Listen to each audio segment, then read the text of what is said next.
Good morning guys! To this video ay magluluto tayo ng sinigang na manok with dried kamyas. Ayan siya guys ang aking ingredients, dried kamyas. Kasi wala tayong pichay kaya may lettuce, kisa natin ng bawang, sibuyas, and etc. Ay yung dried kamyas guys para maganda siya. Lagyan nyo muna siya ng hot water, ibabad ng kahit 5 minutes guys. Para yung asim niya is magiging ano siya, lalabas yung asim niya as in. Kahit yung mga dried na pang-asim, bago nyo ilagay sa magluluto, ibabad nyo muna ng hot water. Ayan, igisa natin ng sibuyas, bawang, tsaka maraming luya para masarap ang ating sinigang sa kamyas na manok. Kasi walang pechay dito guys, kaya ang ginawa namin is yung lettuce. Parang similarity na rin ng pechay. Itong lettuce ay ginagawa sa salad mostly dito sa Middle East. Yan. Gisa natin ng konti with olive oil. Tapos medyo i-dry natin ng konting mantika. After that, ilagyan natin ng hot water para boil natin within, depends on you, hanggang malambot yung chicken.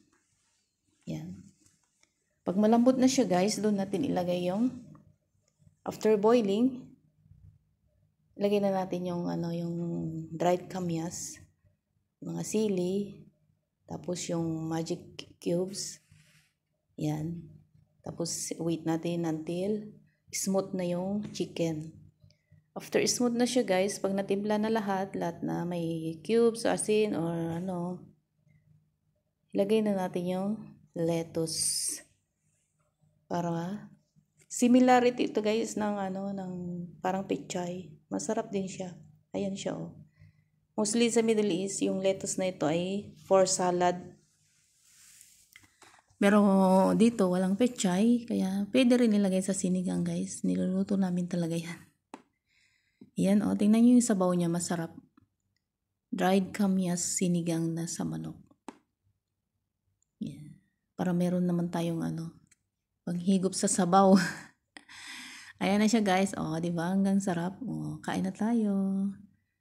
This is our lunch. Thank you guys for always watching my video with long grain rice, white rice. Kain na guys. Thank you so much and God bless us all. Thank you for watching. See you on my next vlog. Have a nice day and God bless us all. Let's eat.